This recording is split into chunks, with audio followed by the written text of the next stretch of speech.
তো আজকে তোমাদের সাথে শেয়ার করতে চলেছি ডালিয়ার খিচুড়ি, একদম সহজ পদ্ধতিতে এবং হেভি হেলদি খাবার। হ্যাঁ, তো দেখো এখানে আমি ডালিয়া নিয়ে নিয়েছি। ডালিয়াটা কিন্তু খুব ফ্রেশ, খুব সুন্দর। হ্যাঁ দেখো, প্যাকেটের ডালিয়া। আর এখানে নিয়ে নিয়েছি এর সাথে মুসুরির ডাল। তোমাদের ঘরে যে কোনো ডাল থাকুক সেটা তোমরা দিতে পারো। তো এটা আমি ভালো করে ধুয়ে নেব। তো দেখো ডালিয়াটা আমি সুন্দর করে ধুয়ে নিয়েছি। আর এখানে আমি কিছু সবজি কেটে নিয়েছি। ঘরের যা সবজি থাকে সবই তোমরা অ্যাড করতে পারো। এখানে লাউ, বিট, গাজর, তোমার বিনস, এখানে টমেটো নিয়ে নিয়েছি, দুটো কাঁচা লঙ্কা আছে। তো এবারে চলো, এটা দেখো কোনো তেল আমি কিন্তু এর মধ্যে দেব না। এটাতে আমি সব সবজি কটা এবার আমি প্রেশার কুকারে দিয়ে দেব। তো দিয়ে দিয়েছি। এইবারে আমি ডালিয়াটাও প্রেশার কুকারে দিয়ে দেব।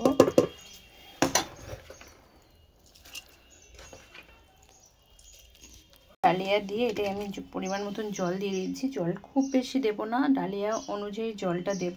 এতে যেহেতু লাউ আছে তাই জলটা একটু বেরোবেই। এবারে আমি নুন দিয়ে দেব এর মধ্যেই, একদম সিম্পল পদ্ধতিতে দেখো এটা করছি। তো আমি নুন দিয়ে দিলাম। এইবারে আমি এর মধ্যে একটু হলুদ দিয়ে দেব, ব্যাস। তো এটা আর কিছু করব না, এটা জাস্ট একটু নাড়িয়ে নিয়ে এটা আমি পুরো গ্যাসে বসিয়ে দেব। তো আমি গ্যাসে বসিয়ে দিয়েছি, এটা হাই ফ্লেমে 4টে সিটি দেব। তারপরে তোমাদের সঙ্গে দেখাচ্ছি কেমন রেডি হয়েছে।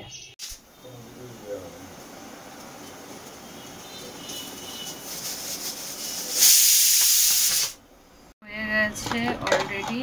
এবার ঢাকাটা খুলে দিলাম। দেখো লুকটা দেখো।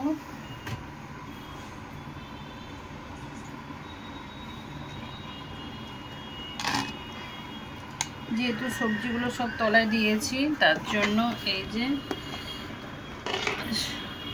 একটু মিশিয়ে নিতে হবে। তো মিশিয়ে নিয়ে এবারে আমি সার্ভ করব। এর সাথে আছে ডিম সেদ্ধ। তো দেখো লুকটা কত বিউটিফুল এসেছে। পুরো খিচুড়ি একদম ডালিয়ার খিচুড়ি রেডি। এর মধ্যে এই যে ঘি নেওয়া হয়েছে, তার সঙ্গে আছে 3 জনের 3টে হাফ বয়েল। আর এই যে খাচ্ছে, আমরা 3 জন নিয়ে বসে পড়েছি। কেমন হয়েছে জানো? একটু নুনটা কম কম মনে হয়। তা নুন কম হলেই তো ভালো, নুনটা নিয়ে নেবে। বাবা নুনটা নিয়ে আসো তো। তো একটু নুনটা কম দেওয়ারই চেষ্টা করি যাতে নিয়ে খাওয়া যায়। তো দেখো হেভি টেস্টফুল, একদম হেলদি। এটার মধ্যে কোনো তেল নেই, কোনো ফোড়ন নেই। অনেকে এটা হওয়ার পরে ফোড়ন দিতে পারো, শুকনো লঙ্কা, জিরে, তেজপাতা দিয়ে ফোড়ন দিতে পারো, কিন্তু আমি কোনো তেল এর মধ্যে দিই না, এরকমই করি। এবং এর মধ্যে জলের পরিমাণটা এত সুন্দর হয় যে দেখো পুরো একদম মাখা মাখা, মানে কোনো জল বা শুকনো এরকম ব্যাপার নেই, পুরো মাখা মাখা হবে। ব্যাস।